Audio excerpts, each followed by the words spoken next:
Hello friends, welcome to Sairaj education. आज से हम न्यू सीरीज स्टार्ट करने वाले हैं फॉर 11th एंड 12th के लिए। ठीक है, 11th कॉमर्स और 12th कॉमर्स के लिए। और हमारा सब्जेक्ट्स रहेगा बुक कीपिंग एंड अकाउंटेंसी। ठीक है, कौन सा सब्जेक्ट रहेगा? Book keeping and accountancy. तो आज की जो सीरीज स्टार्ट करेंगे वो हम लोग पहले 11th के लिए स्टार्ट करते हैं। ठीक है, 11th के लिए रहेगा बुक्स स्टार्टिंग।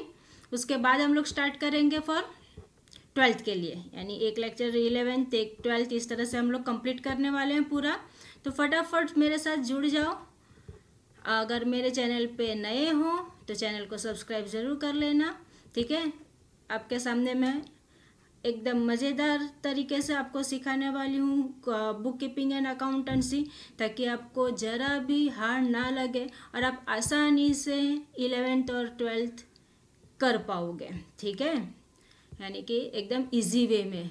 ऑफ कोर्स बच्चे फर्स्ट 11th में जब आते हैं तो उनके लिए थोड़ा सा डिफ़िकल्ट रहता है, क्योंकि इनके लिए पूरा नया है ये। ठीक है, कि book keeping and accountancy, actually book keeping and accountancy है क्या, यही नहीं हमें मालूम रहता है।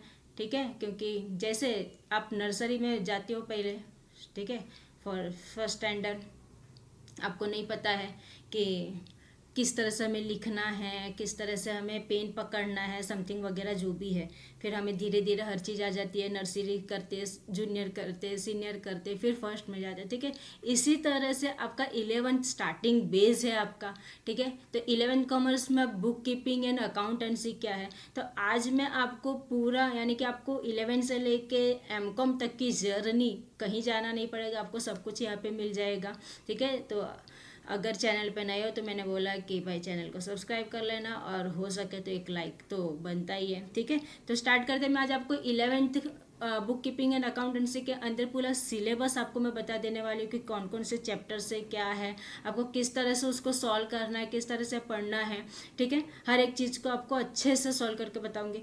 आज मैं आपको सिर्फ इंट्रो दूंगी। ठीक है, और मैं यहाँ पे डिटेल्स में आपको बताने भी वाली हूँ कि फर्स्ट चैप्टर के अंदर क्या है, सेकंड के अंदर क्या है, यानी आपको नाम से मालूम पड़ेगा कि भाई ये चैप्टर के अंदर ये है, आपको पढ़ना है। ठीक है, तो आपको पूरा डिटेल्स में मैं यहाँ पे आपको बता देने वाली हूँ किस तरह से आपको सॉल्व करना है, किस तरह से पढ़ना है, हर एक चीज़। तो हम लोग स्टार्ट करेंगे। ठीक है, अभी यहाँ पे आपको बताया कि किसके लिए, बुक कीपिंग एंड अकाउंटेंसी। आपका सब्जेक्ट का नाम ही क्या है, book keeping and accountancy. Fine, तो यहाँ पे हमारा जो फर्स्ट चैप्टर है ना 11th कॉमर्स में, फर्स्ट चैप्टर भी वही है, ताकि आपको मालूम तो होना चाहिए कि बुक कीपिंग क्या है, अकाउंटेंसी क्या है। ठीक है, तो फर्स्ट चैप्टर क्या है हमारा, introduction to book keeping and accountancy. अब आप सोचते रहेंगे बुक कीपिंग क्या है, अकाउंटेंसी क्या है। ठीक है, नाम तो सुना हमने, लेकिन बुक कीप करना मीन्स बुक कीपिंग। अगर समझो मैं बिजनेसमैन हूँ, ठीक है, तो मैं हर एक ट्रांजैक्शन जो कर रही हूँ, सेल कर रही हूँ, परचेज कर रही हूँ, एक्सपोर्ट कर रही हूँ, इम्पोर्ट कर रही हूँ, जो भी कर रही हूँ, ठीक है, ये सब चीज़ें ऑन क्रेडिट बेच रही हूँ, यानी कि उधारी में बेच रही हूँ, या फिर मैं रोकड़ा बेच रही हूँ, जो भी बेच रही हूँ, या फिर मैं खरीद रही हूँ, तो मुझे हर एक चीज़ का पूरा क्या मुझे माइंड में याद रह जाने वाला है सालों साल तक? नहीं ना। तो उसके लिए मुझे क्या करना पड़ेगा, रिकॉर्ड रखना पड़ेगा। रिटर्न के अंदर क्या करना पड़ेगा, रिटर्न के अंदर मुझे रिकॉर्ड रखना पड़ेगा। जो रिटर्न रिकॉर्ड्स रखेंगे ना, डॉक्यूमेंट्स, ठीक है, जो सेव करेंगे, उसको ही हम क्या बोलते हैं, बुक कीपिंग। इसको हम क्या बोलते हैं, बुक कीपिंग। ठीक है, तो रिकॉर्ड रखना इन शॉर्ट में। और अकाउंटेंसी यानी क्या, यहाँ पे एक एक्यूरेसी रहेगी। अगर मैंने फर्स्ट डेट को खरीदी है तो वहाँ पे मैं डेट के साथ वहाँ पे मेंशन करके रखूँगी, यहाँ पे मैंने ये खरीदा और मैंने ये बेचा, समथिंग जो भी है। ठीक है, वहाँ पे अकाउंटेंसी मीन्स कि यहाँ पे फिर मेरा जो भी लेखा जोखा रहेगा, जैसे कि मैंने इतने में खरीदा, इतने में बेचा, जो भी रहेगा वो सब चीज़ के लिए हम जो रिकॉर्ड करेंगे, ठीक है, उसका समराइज करेंगे। ठीक है, रिकॉर्डिंग को जो समराइज करेंगे तो उसको क्या बोलते हैं, बुक कीपिंग एंड अकाउंटेंसी। तो ये फर्स्ट चैप्टर के अंदर हम सब टर्म्स भी सीखने वाले हैं। अब अकाउंट्स के अंदर देखो सेकंड चैप्टर क्या है, meaning and fundamentals of double entry book keeping. क्या बोला है, डबल एंट्री बुक कीपिंग। तो यहाँ पे मीनिंग क्या है डबल एंट्री का, फंडामेंटल्स उसके क्या है डबल एंट्री के, हर एक चीज़ मैं यहाँ पे आपको बताने वाली हूँ, ठीक है। तो फर्स्ट चैप्टर्स तो हो गया कि introduction to book keeping and accountancy. अब इसके अंदर आपको सब टर्म्स सीखने मिलेंगे, जैसे कि सेकंड में क्या बोला, meaning and fundamentals of double entry. अब डबल एंट्री का मीनिंग क्या हुआ, यहाँ पे आपको एक चीज़ आपने सुनी रहेगी, जैसे कि डेबिट करना और क्रेडिट करना। जैसे कि डेबिट होता है, जैसे कि हम बैंक के अंदर पैसे डिपॉजिट करते हैं या विड्रॉ करते हैं तो डेबिट क्रेडिट आता है ना मैसेज ऐसा, ठीक है। तो ये डेबिट क्रेडिट है क्या, तो ये सब चीज़ें हमें पढ़ने वाले हैं, ठीक है। तो डेबिट क्या है, क्रेडिट क्या है, सब चीज़ें पढ़ने वाले। और जो इसके लिए यूज़ होने वाले टर्म्स, जैसे कि यहाँ पे हम सेल करते हैं, परचेस करते हैं, तो वहाँ पे हम नाम यूज़ करते हैं।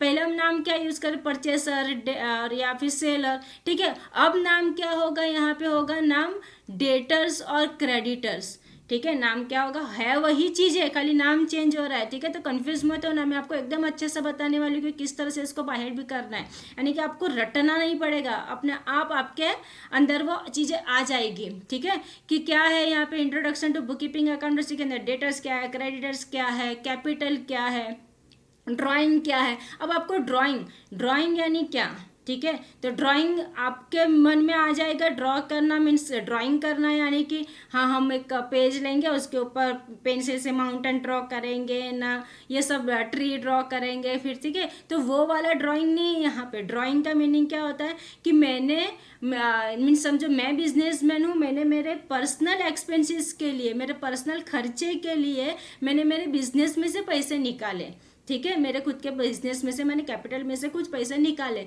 तो उसको बोलते हैं हम ड्राइंग। इस तरह से बहुत सारे टर्म्स है जो आपको एकदम मजे से के साथ पढ़ाऊंगी मैं, ठीक है, और आपको याद भी रह जाएंगे। और ये आपका बेस है, तो इसको आपको मिस नहीं करना है, ठीक है। आज मैं आपको पूरा सिलेबस आपको इंट्रोड्यूस करवा दूंगी, उसके बाद हम लोग धीरे धीरे हर एक चीज़ सॉल्व करेंगे। हाँ, अगर आपको कोई डाउट्स है या फिर कुछ भी आपको पूछना है, ठीक है, तो आप मुझे कमेंट सेक्शन में लिख के सेंड कर सकते हो कि मैम ये क्या है, नहीं समझा दो, मैं ऑफकोर्स आपको चीज़ समझा दूंगी, क्लियर कर दूंगी नेक्स्ट लेक्चर के अंदर, ठीक है। तो आज के लेक्चर में हम लोग देख लेते हैं सिलेबस क्या है और डिटेल्स में, तो स्टार्टिंग से एंड तक बने रहना।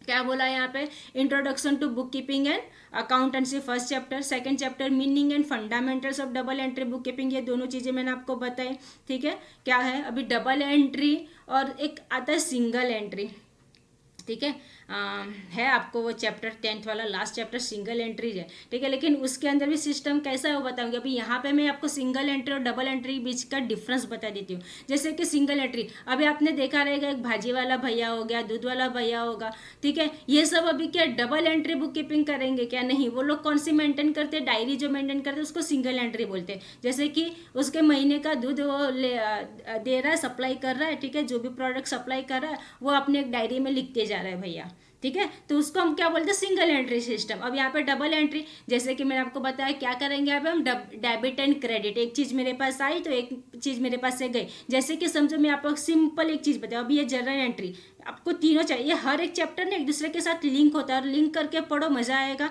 और याद भी रहेगा, ठीक है। अभी देखो थर्ड चैप्टर क्या है, जर्नल। अब ये जर्नल के अंदर क्या होगी, जर्नल एंट्री। मैंने आपको यहाँ पे क्या बोला, डबल एंट्री। अब डबल एंट्री किस तरह से होगी और जर्नल कैसे होगा वो पूरा मैं आपको एक साथ में बताती हूँ। जैसे कि मैंने यहाँ पे एक एग्जाम्पल ले लिया, ठीक है, एग्जाम्पल ले लिया कि मैंने कार परचेज की, क्या किया, कार परचेज किया, फाइन। कितने का कार आया, समझो आया 5 लाख, 5 लाख का नहीं आता लेकिन ठीक है, मैंने लिख दिया यहाँ पे कार परचेस किया कितने का, ₹5 लाख का। तो मेरे पास आया क्या, एकदम सिंपल लैंग्वेज में बता रही हूँ, डबल एंट्री और जर्नल एंट्री दोनों एक साथ में सीख जाओगे। क्या बोला मैंने, कार परचेस किया कितने का, ₹5 लाख का। तो मेरे पास आया क्या, मैंने कार परचेस यानी मैंने कार खरीदा है, तो मेरे पास क्या आया, कार आया। तो सिंपल कार आया ना, तो कार अकाउंट डेबिट, क्या लिख दिया मैंने, कार अकाउंट डेबिट। और मेरे पास से गया क्या, क्या गया, क्या गया, पैसा गया ना, ठीक है, पैसा गया तो उसको हम लिखेंगे क्रेडिट साइड। तो यहाँ पे लिख देंगे टू कैश अकाउंट, ठीक है। एंट्री क्या हो गई मेरी, car account debit to cash account, इसको बोलते हैं हम जर्नल, इसको क्या बोलते हैं हम, जर्नल। तो ये दिया मैंने आपको जो एग्जांपल दिया ना, उसको बोलते हैं ट्रांजेक्शन कि परचेस कार बाय ₹5 लाख। और ये हो गया आपका ट्रांजेक्शन्स और ये हो गया आपकी जर्नल। और ये जो किया ना डेबिट क्रेडिट, ये क्या हो गया आपकी डबल एंट्री। समझ में आ रहा है, ठीक है, यानी ये सब चीज़ें एक दूसरे के साथ लिंक है, हर एक चैप्टर। तो आपको स्टार्टिंग से एंड तक अच्छे से करना है। ये तो मैंने आपको शॉर्ट में बताया एकदम, इसी तरह से हम डिटेल्स में पढ़ेंगे जब हम लोग चैप्टर्स के अंदर जाएंगे। ठीक है, आपको बहुत मज़ा आने वाला है मेरे साथ में पढ़ने में। ठीक है, और एकदम इजीली याद भी रह जाने वाला है। तो ये तो हो गया आपका 3 चैप्टर्स। आपको देखो मस्ती मस्ती हमने 3 चैप्टर्स अच्छे से कर भी लिए। आपको समझ में भी आ गया कि भाई चैप्टर के अंदर में पढ़ना क्या है। ठीक है, यहाँ पे एक इक्वेशन आएगा, देखेंगे, वो भी मैं आपको बता दूंगी कि भाई किस तरह से इक्वेशन हमें सॉल्व करने हैं। एकदम इजी है वो भी। ठीक है, तो ये जर्नल और ये इक्वेशन हम करने वाले अच्छे से इस चैप्टर्स के अंदर। उसके बाद 4th चैप्टर है लेजर। जब बच्चे आपको ये करना आ गया ना, डेबिट क्रेडिट जर्नल एंट्री आ गई। ठीक है, तो जर्नल एंट्री को ही हमें लेजर के अंदर पोस्ट करना रहता है। खाली यहाँ पे फॉर्मेट बनाना रहेगा आपको, टी फॉर्मेट बोलते हैं, या फिर उसको हम क्या बोलेंगे, इस तरह से फॉर्मेट बना लेंगे। ठीक है, इसको फॉर्मेट बोलते हैं, स्पेसिमेन बोलते हैं, कितने इसमें अलग अलग नाम से, तो ज़रा ध्यान से रखना। ठीक है, इस तरह से यहाँ पे हम लोग बना लेंगे कि भाई यहाँ पे हो जाएगा आपका डेट का कॉलम, फिर उसके बाद पर्टिकुलर्स का, फिर यहाँ पे आ जाएगा जेएफ का कॉलम, और फिर रहता है रुपीज़ का कॉलम। इसी तरह से सेम इसी यहाँ पे भी कि भाई पहला हो जाएगा डेट का कॉलम, फिर पर्टिकुलर, ठीक है, पर्टिकुलर फिर जेएफ और फिर रुपीज़। तो ये जो साइड रहेगी ये रहेगी आपकी डेबिट साइड, और ये रहेगी आपकी क्रेडिट साइड। समझ में आया, ये हो जाएगा आपका लेजर। ठीक है, तो इस तरह से यानी ये जो करोगे ना, अब यहाँ पे जर्नल इसको ही हमें पोस्ट कर रहे हैं इसके अंदर। जैसे कि अगर समझो मैं ये लेजर बना रही हूँ कार अकाउंट का। ठीक है, कार अकाउंट का लेजर बना रही हूँ, तो मैंने जर्नल एंट्री क्या बनाई थी, car account debit to cash account ना। तो कार कौन सी साइड, डेबिट साइड, तो मैं डेबिट साइड, कार के डेबिट साइड ही लिखूंगी लेजर के अंदर। क्या लिखूंगी लेकिन, टू कैश अकाउंट। यहाँ पे थोड़ा सा आपको लगता होगा क्या है ये डेबिट क्रेडिट, लेकिन आपको बहुत ईजी वे में जाने वाला है ये। ठीक है, होप सो मुझे लग रहा है यहाँ पे आपको समझ में आ रहा है। ठीक है, तो इसी तरह से हम लोग करेंगे। यहाँ पे 1st चैप्टर हो गया, 2nd हो गया meaning and fundamental of double entry book keeping, 3rd है जर्नल एंट्री यानी कि जर्नल, 4th है लेजर। ये सब एक दूसरे से लिंक है। हाँ भाई, तो आपको स्टार्टिंग से एंड तक अच्छे से बने रहना है। फिर 5th चैप्टर क्या है, सब्सिडायरी बुक्स। अब यहाँ पे हम लोग ने क्या किया, जर्नल किया, लेजर किया, यहाँ पे क्या बोला है, सब्सिडायरी बुक। अगर मैंने परचेज किया तो भाई परचेज के लिए एक बुक बनाओ, सेल किया तो सेल के लिए एक बुक बनाओ, परचेस रिटर्न किया है तो परचेस रिटर्न के लिए एक बुक बनाओ, सेल्स रिटर्न किया सेल्स रिटर्न के लिए एक बुक बनाओ। इसको हम बोलते हैं सब्सिडायरी बुक। जितना हमने किया है ट्रांजेक्शन्स, उसके लिए सबके लिए क्या बनेगा, अलग अलग बुक बनेगा। तो इसको हम बोलते हैं सब्सिडायरी बुक्स। ठीक है, इसके अंदर हम पेटी कैश अकाउंट्स वगैरह जो भी है वो हम देखेंगे इसके अंदर। तो ये था आपका स्टार्टिंग के 5 चैप्टर्स। ठीक है, उसके बाद 6 क्या है, बैंक रिकन्सिलेशन स्टेटमेंट, 7th है डेप्रिसिएशन, 8th है रेक्टिफिकेशन ऑफ एरर, 9th है final accounts of a proprietor concern, and 10th है सिंगल एंट्री सिस्टम। ठीक है, ये डिटेल्स में आपको मैं नेक्स्ट लेक्चर में बताऊंगी, लेकिन ये सिलेबस आप नोट कर लो। होप सो आपको ये समझ में आया 5 चैप्टर्स जो आपको हाफ सेमेस्टर तक रहेंगे, और इजीली इसको हम कवर करेंगे, और आप इजीली इसको रिकॉग्नाइज कर लोगे। बहुत अच्छे से करने वाले आप भाई, फुल मार्क्स निकालने वाले, तो मेरे साथ बने रहना। ठीक है, तो आज के लेक्चर में हम रखेंगे इतना, नेक्स्ट लेक्चर में मिलेंगे और ये आगे का हम लोग कंप्लीट करेंगे। ठीक है, तो आज के लिए इतना रखते हैं, मिलते हैं नेक्स्ट लेक्चर में। तब तक के लिए इतना पढ़ो, और 11th और 12th की सीरीज हम लोग पूरा कंप्लीट करने वाले हैं, तो किसी को भी कहीं जाना नहीं है। ठीक है, अब घर पे 1 घंटा रोज दो। यहाँ पे आप बोलो तो मैं लाइव भी आ जाऊंगी, हम लोग लाइव लेक्चर्स भी स्टार्ट करेंगे, लेकिन आज के लिए इतना रखते हैं। Okay, thank you.